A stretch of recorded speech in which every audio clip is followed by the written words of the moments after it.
Buen día compañeros y profesora, somos el grupo número 7 y hoy estaremos abordando puntos importantes sobre una de las funciones administrativas como lo es el control. Hablaremos de herramientas, tipos y sistemas de información y control. En la exposición estará a cargo de Dani Villamizar, Oriana Posada. Jackson Fuentes y quien les habla, Ramón Monsalve. El control es la función administrativa por medio de la cual se evalúa el rendimiento. Incluye todas las actividades de las cuales garantizan que lo que se está realizando es igual a lo que se ha planificado. Algunos autores dieron su punto de vista para este tema. Para Reyes Ponce lo define como la recolección de datos sistemática para conocer la realización de los planes. Para Robbins es el proceso de monitorear las actividades con el fin de asegurarse de lo que se realizó fue igual a lo que se planificó y verificar cuáles son o corregir cuáles son las desviaciones significativas. Para Chevenato, el control es una función administrativa. Es la fase del proceso administrativo que se encarga que mide y evalúa el desempeño de las actividades para ver que se estén realizando conforme a lo planificado y aplicar medidas correctivas cuando esto se necesita. En este sentido, el control es una función, es un proceso esencialmente regulador. Queda claro que controlar es comparar lo hecho con lo planificado. Siendo la última fase del proceso administrativo, se presupone que hay una planeación que define el rumbo de la empresa y es en donde se van a evaluar los resultados y aplicar las medidas correctivas de ser necesario. La planeación y el control son los gemelos del proceso administrativo, ya que no se da el uno sin el otro. Los controles deben de planearse de manera que detecten, es decir, que demuestren cuando las desviaciones en el momento que ocurren para que exista la posibilidad de aplicar medidas correctivas a tiempo. Como se ve en la siguiente diapositiva, el control se emplea para crear mejor calidad. ¿Qué quiere decir esto? Las fallas del proceso se detectan y se corrigen para eliminar los errores. Enfrentar el cambio. Esta es una parte inevitable de cualquier organización. Los mercados cambian, la competencia en todo el mundo ofrece productos o servicios que captan la atención del público, surgen materiales y tecnologías nuevas. La función del control sirve para que el gerente pueda dar respuesta ante estas amenazas y detectar cuáles son las desviaciones que afectan los productos o servicios de su organización. Producir ciclos más rápidos. Una cosa es reconocer la demanda de los consumidores para un diseño, calidad o tiempos mejorados de entrega, y otra muy distinta es acelerar los ciclos que impliquen el desarrollo y la entrega de esos productos y servicios nuevos a los clientes.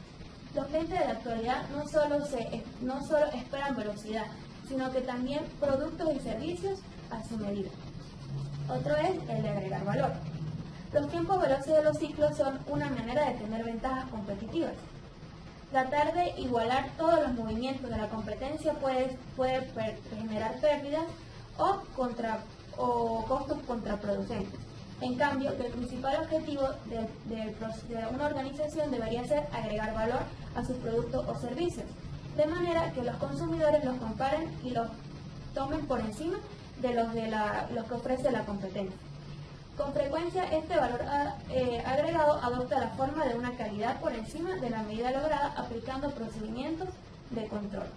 Y por último, facilitar la delegación y el trabajo en equipo. La tendencia contemporánea hacia la administración participativa también aumenta la necesidad de delegar autoridad y fomentar que los empleados trabajen juntos en equipo. Esto no disminuye la responsabilidad última de la gerencia, por el contrario, cambia la índole del proceso de control. Por tanto, el proceso de control permite que el gerente controle el avance de los empleados sin entorpecer su creatividad o su participación en el trabajo.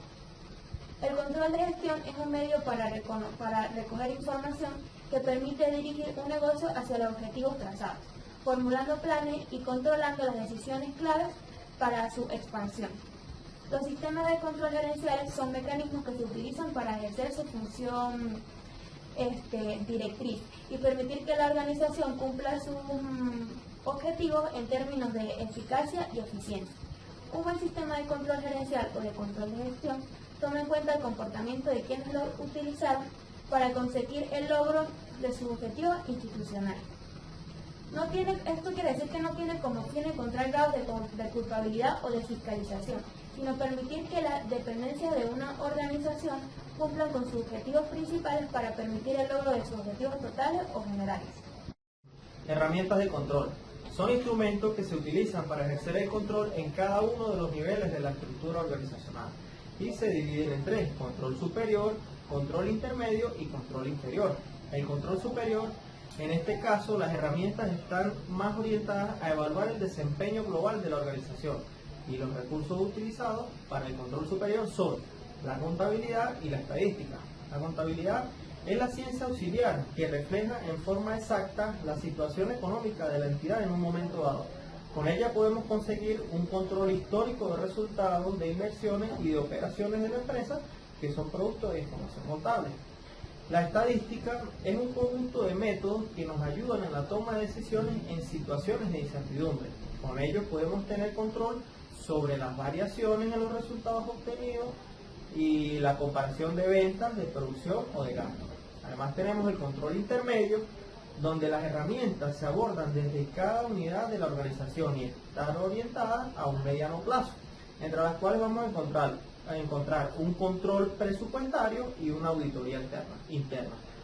El control presupuestario, que involucra acciones administrativas que producen resultados observables en periodos determinados de tiempo. Además, pues este implica no solo control, sino también planeación. La auditoría interna es la evaluación de los procedimientos contables, financieros o laborales, en donde lo que se busca es que el trabajo se haga como está previamente pautado y que se tenga homogeneidad en el trabajo. Control inferior. El control inferior está orientado al control en la ejecución de las operaciones, por lo tanto abordan aspectos más específicos y su espacio de tiempo es corto, ya que evalúa y controla el desempeño de las tareas a cada momento. Para el control inferior vamos a tener una hoja de registro de datos, un control de procedimientos y cuadros de productividad, donde la hoja de registro de datos actúa como un verificador en la ejecución de tareas o actividades específicas, como un ejemplo, una ficha de inventario o un cierre de caja. El control de procedimientos analiza el desarrollo actual de un procedimiento, lo aborda de principio a fin y considera si hay una mejor forma de ejecutar dicho procedimiento. Y los cuadros de productividad abordan aspectos cualitativos y cuantitativos del trabajo de los subordinados. Proporcionan información relacionada con el desempeño de los trabajadores. Además vamos a tener otro punto que es el control operacional, donde básicamente lo que es un subsistema de control que se efectúa en el nivel de ejecución de las operaciones y recae sobre la base del sistema jerárquico, donde están los trabajadores no administrativos, en pocas palabras, que son los obreros o trabajadores operacionales. En este sentido, el control operacional se refiere a los aspectos más específicos de las tareas o operaciones, donde evalúa el control y el desempeño, además de la toma de decisiones correctivas inmediatas. Por último, podemos decir que es el que más se orienta a la realidad concreta de la empresa, su día a día en términos. En cuanto al control gerencial, se puede decir que es el proceso de medir el progreso hacia un desempeño planeado y de aplicar las medidas correctivas para asegurar que el desempeño esté en línea con los objetivos de los gerentes. Ello implica la planeación, la organización, la dirección y el control de todas las actividades, funciones y tareas de esta organización. Sin planes de acción bien llevados, las organizaciones jamás tendrían condiciones para existir y, mucho más importante, para crecer y desarrollarse. Por todo lo anterior, el papel de los administradores y gerentes es de suma importancia. Son ellos los responsables de lograr que las cosas sucedan, ya sea para bien o ya sea para mal.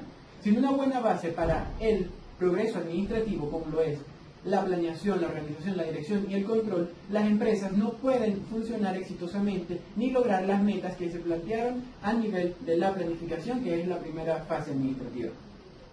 Ahora, con la información antes mencionada, se puede afirmar que el control gerencial es realizado en la parte superior de una estructura piramidal en la organización y es importante por tres aspectos principales. Lo primero, es importante porque permite medir el progreso hacia el desempeño planeado y aplicar medidas correctivas si no se está cumpliendo con lo que se planeó inicialmente. Asimismo, es importante porque permite comparar los resultados obtenidos con los previstos. Y finalmente, porque aporta información valiosa para el proceso de toma de decisiones, que es el fin último de lo que es las funciones administrativas. Con cada una de las etapas del proceso administrativo lo que se busca es recoger información valiosa para que los gerentes puedan tomar decisiones, ya sea correctivas, en el momento indicado, y que éstas sean de lo más acertadas posible y en concordancia con los objetivos generales. Ahora bien, como todo proceso administrativo tiene sus ventajas y sus desventajas, aquellos puntos a favor y aquellos puntos en contra. Y esto también le ocurre a lo que es el control gerencial o superior. En cuanto a la parte positiva, como lo muestran las diapositivas que tenemos a continuación, origina una actitud más proactiva y de pertenencia a la organización. Los empleados, al estar integrados con un sistema de control adecuado, se desarrollan lo que es llamado sentido de pertenencia. Asimismo, el control gerencial desarrolla los mecanismos que permiten la pronta adecuación a los cambios del mercado. Es decir, con el control se permite que la empresa o la organización esté actualizada, siempre innovando y respondiendo a las necesidades del mercado en el que se desarrolla, adaptándose a nuevas tecnologías, a nuevos mercados, a nuevas características de clientes, entre otros aspectos. Asimismo, se forman los cuadros de relevo para delegar la autoridad. Cuando hay una comunicación efectiva y un sistema de control integrado, toda la organización se ve encaminada hacia los objetivos generales y tienen siempre un fin común y trabajan para eso. Cuando llegue el momento de retirarse de los gerentes y directivos, se va a contar con un personal en niveles inferiores que ya está capacitado para que sea su personal de relevo. Finalmente, como un punto a favor del control gerencial, se tiene que permitir mantener alineados los objetivos de la empresa con los objetivos de los diferentes departamentos de la estructura piramidal. Esto es importante porque generalmente uno de los problemas que se presentan en las organizaciones es que cada departamento, de acuerdo a su función, tiene unos objetivos diferentes y muchas veces estos no se relacionan con el objetivo general de la organización, que es el fin último de todos. Entonces, con un buen control se garantiza que cada departamento realice sus tareas propias, pero todas en concordancia con un solo objetivo. Ahora ya sabemos lo bueno, vamos a evaluar lo que es negativo del control gerencial. Lo primero, y como se ha mencionado muchas veces, es que el control generalmente es percibido como una conducta de vigilancia, imposición, restricción y control. Y esto genera cierto malestar en lo que es las relaciones formales e informales en la organización. Muchas veces los empleados se sienten controlados y esto genera una cierta rivalidad o rechazo a lo que es el cambio. Y precisamente esto es otro de los puntos negativos del control gerencial, que de naturaleza el hombre rechaza los cambios, tiene miedo a realizar tareas que se salgan de la rutina, y el control, lo que generalmente ocurre es que se saca a las personas de su zona de confort o de la rutina para aplicar medidas correctivas, y esto generalmente presenta rechazo por parte de las personas que trabajan en la empresa. Finalmente, el control gerencial si el control gerencial no es bien establecido dentro de la organización, podría generar cierta desmotivación en los niveles medios de la organización, puesto que, como lo dije anteriormente, el control gerencial se ejecuta o se realiza en la parte superior, pero el nivel medio puede verse desplazado o también generar cierto malestar cuando la parte superior de la jerarquía venga a aplicar ciertos controles o medidas correctivas a este nivel. Sistemas de información. El sistema de información puede ser uno de los adhesivos que unen todas las partes de la organización. Una organización está compuesta por personas, por trabajos que hay que hacer, instrumentos para realizar las tareas y una estructura. La información es la que une todas estas partes. Un sistema de información varía de una empresa a otra. Se distingue por la necesidad de información de los entes decisores, el volumen y complejidad de la empresa, las áreas de decisiones vitales para el funcionamiento de la empresa, la estructura de la organización, así como el sistema de autoridad y tecnología utilizada para el procesamiento de datos. Entre los subsistemas de información se pueden citar los mayores y los menores. Entre los mayores podemos citar la contabilidad, que antes era el aspecto central de los sistemas de información. Hoy es una información que se obtiene de las distintas situaciones de la empresa. Se usa para informar a los accionistas, al gobierno, al público, trabajadores, entre otros. Como segundo subsistema mayor podemos mencionar al personal, que proporciona datos sobre el nombre de los empleados, salarios, horas perdidas de producción, horas extraordinarias, el nivel de formación de cada uno de estos y entre otros aspectos. El flujo de materiales. Datos sobre el circuito de materiales de la empresa, como por ejemplo materias primas, producción, materias, planta, envíos a los almacenes y entre otros. La información periódica sobre la planificación viene a ser otro de sus sistemas mayores que simplemente proporciona información sobre todo aquello que se ha planificado en la situación actual y el futuro. Y podemos mencionar otros como los informes especiales y la observación. Y entre sus sistemas menores, la información sobre la competencia, que es el estudio sistemático informado sobre la competencia y el mercado. La segunda, la investigación y el desarrollo, que es la evolución del presupuesto dedicado a este concepto y los resultados que se obtienen en él. La tercera, los presupuestos de ventas, que son las ventas presupuestadas, las ventas realizadas, la desviación estándar con respecto a la media de las ventas. Y como cuarto punto podemos encontrar los sistemas especiales, que es simplemente la adquisición de otras empresas. Según George Steiner, los mayores subsistemas serían el financiero, el personal y el logístico, y los menores que hace mención este autor es el marketing, la investigación y desarrollo, la planificación estratégica y la observación de alta dirección. Un sistema de información debe basarse en lo que se ha planificado y en su control. Como ya sabemos, un sistema es un conjunto de elementos que se interrelacionan dinámicamente para lograr el desarrollo de un objetivo en común. Un sistema de control es eso, un conjunto de elementos que facilita obtener resultados deseados en la organización.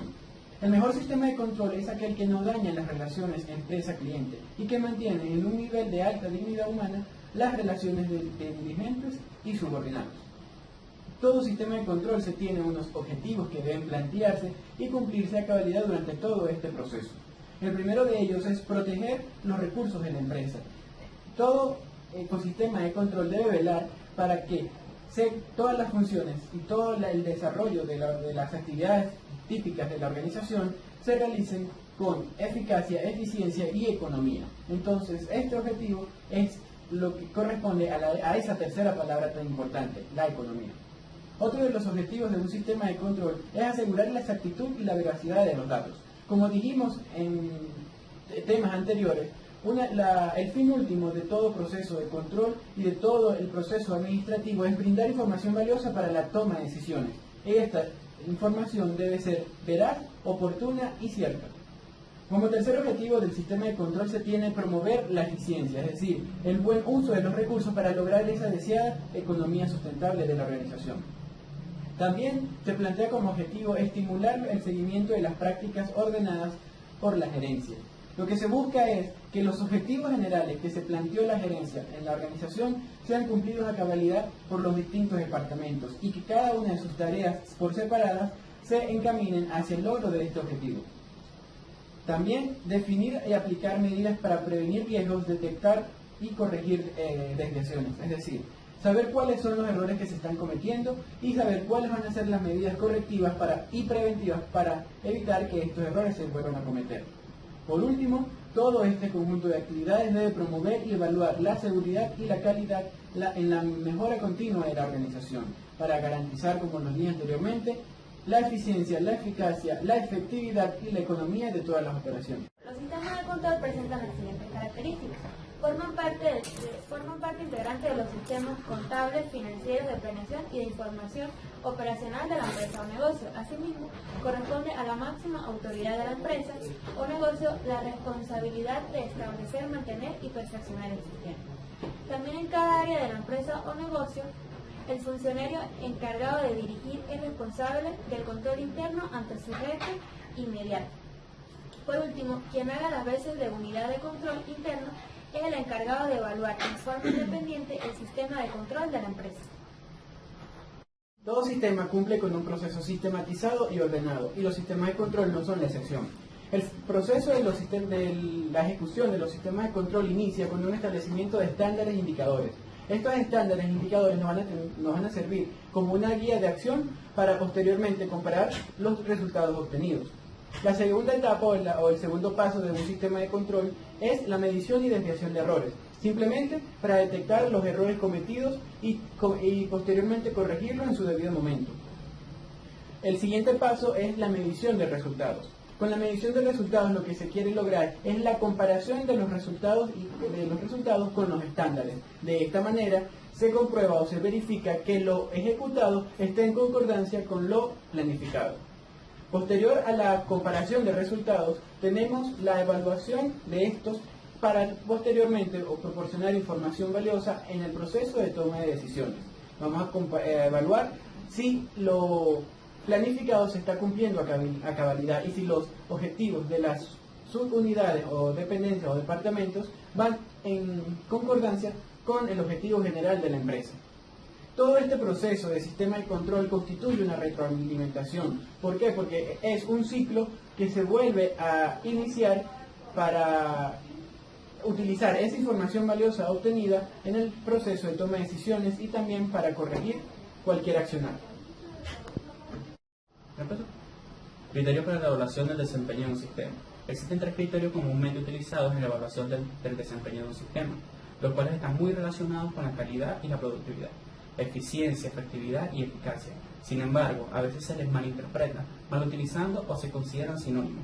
Debido a ello, se considera conveniente puntualizar estas definiciones. La eficiencia se utiliza para dar cuenta del uso de los recursos o cumplimiento de actividades con 2 acepciones. La primera, como relación entre la cantidad de recursos utilizados y la cantidad de recursos que se había estimado o programado utilizar. La segunda, como grado en el que se aprovechan los recursos utilizados transformándolos en productos. La efectividad es la relación entre los resultados logrados y los resultados que nos habíamos propuesto, y da cuenta del grado de cumplimiento de los objetivos que hemos planificado, cantidades a producir, clientes a tener, órdenes de compras a colocar, etc. Cuando se considera la efectividad como único criterio, se caen los estilos de efectivistas, aquellos donde lo importante es el resultado, no importa qué costo. La eficacia valora el impacto de lo que hacemos, del producto o servicio que prestamos. No basta con producir con 100% de efectividad el servicio o el producto que nos fijamos, tanto en cantidad y calidad, sino que es necesario que el mismo sea el adecuado, aquel que logrará realmente satisfacer al cliente o impactar en nuestro mercado.